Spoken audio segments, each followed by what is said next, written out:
Assalamualaikum warahmatullahi wabarakatuh. Perkenalkan, kami dari kelompok 10 akan mempresentasikan tentang materi Sistem Informasi Pemasaran. Kami beranggotakan 4 orang. Yang pertama yaitu Rizky Dwi Anggraini dengan NIM 190321100091. Yang kedua ada Tantria Oktaviani dengan NIM 190321100092. Dan yang ketiga ada saya sendiri yaitu Wanti Nawangsari dengan NIM 190321100094. Dan yang terakhir ada Arahim Irfan Fanani dengan NIM 19032110000106. Untuk materi yang pertama akan disampaikan oleh Rizky Dwi Anggraini.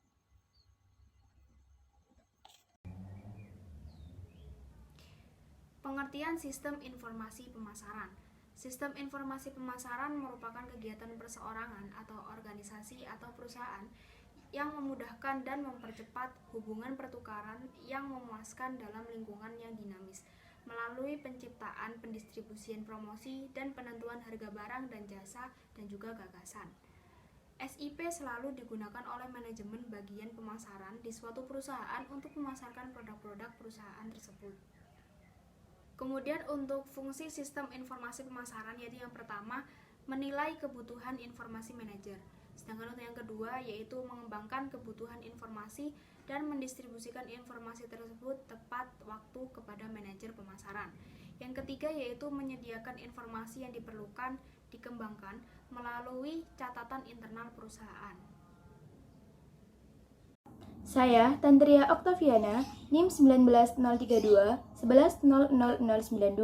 Di sini saya akan menjelaskan mengenai macam-macam sistem informasi pemasaran dan komponen apa saja sih yang ada di dalam sistem informasi pemasaran.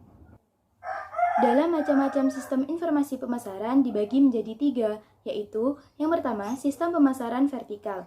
Di dalam sistem ini, produsen, grosir, dan pengecer bertindak dalam satu perpaduan yang mana bertujuan untuk mengendalikan perilaku saluran dan mencegah perselisihan antar anggota saluran.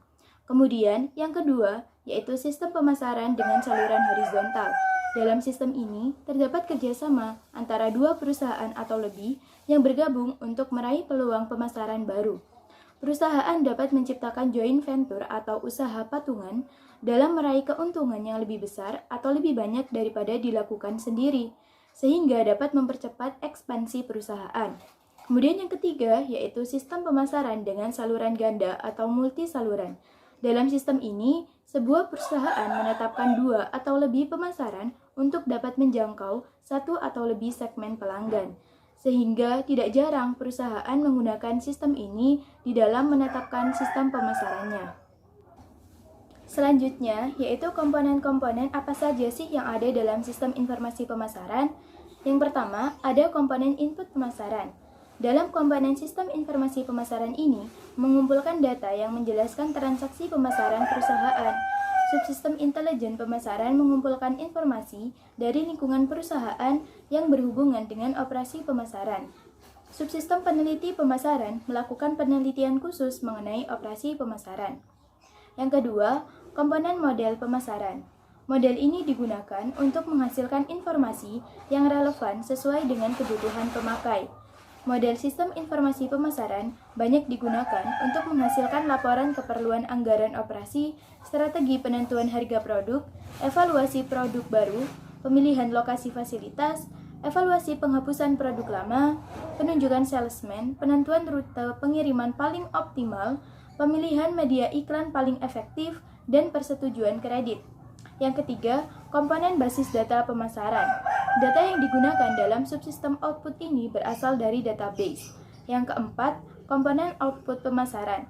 Setiap subsistem output menyediakan informasi tentang subsistem sebagai bagian dari bauran subsistem produk yang menyediakan informasi tentang produk perusahaan. Subsistem promosi menyediakan informasi mengenai kegiatan periklanan perusahaan dan penjualan langsung. Subsistem harga dapat membantu manajer untuk membuat keputusan harga.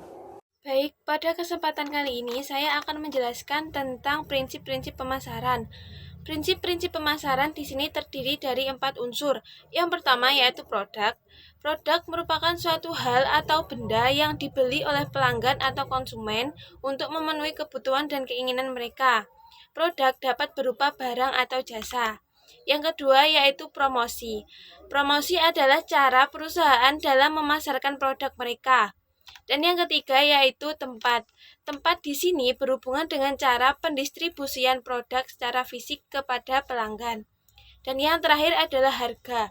Dalam harga terdiri dari seluruh elemen yang berkaitan dengan apa yang harus dibayarkan konsumen atau pelanggan untuk membeli produk yang akan dibeli. Saya Arahim Irfan Farhani, NIM 106. Baik, selanjutnya subsistem sistem informasi pemasaran. Dalam subsistem informasi pemasaran dibagi menjadi beberapa poin. Yang pertama, subsistem output meliputi subsistem produk, berfungsi memberikan informasi tentang produk perusahaan. Kedua, subsistem tempat, berfungsi memberikan informasi tentang jaringan distribusi perusahaan. Yang ketiga, subsistem promosi, berfungsi memberikan informasi tentang pengiklanan perusahaan dan kegiatan personal selling. Dan yang keempat, subsistem unsur terpadu, berfungsi memungkinkan seorang manajer untuk mengembangkan strategi dengan mempertimbangkan pengaruh keterpaduan unsur. Yang kedua, subsistem input. Dalam subsistem ini terjadi pemrosesan data di mana memberikan sumber data mentah untuk membuat laporan pemasaran berkala, laporan khusus, serta mengukur pengaruh perubahan harga terhadap keuntungan. Yang ketiga, subsistem riset pemasaran. Riset pemasaran terdiri dari studi tentang konsumen, yaitu dengan mengidentifikasi kebutuhan dan keinginan konsumen dan menentukan mengapa mereka membeli atau tidak membeli produk dari perusahaan. Data yang dikumpulkan melalui penelitian pemasaran yaitu data primer dan data sekunder. Subsistem riset pemasaran meliputi survei, observasi, eksperimen, dan kontrol. Dan yang terakhir, subsistem intelijensi dasar meliputi yang pertama pengumpulan data yang terdiri dari data primer dan data sekunder. Yang kedua, pengevaluasian data yang mana digunakan untuk memastikan apakah data itu primer atau sekunder. Yang ketiga, menganalisis data digunakan untuk mentransformasi data dan data menjadi intelijensi. Dan yang terakhir, menyimpan intelijensi. Apabila intelijensi sudah dibeli dalam bentuk disket atau online, maka harus disimpan dalam komputer. Apabila intelijensi dalam bentuk tertulis atau tercetak, maka harus dimasukkan dengan rekognisi karakter optis atau dengan tenaga manusia. Sekian.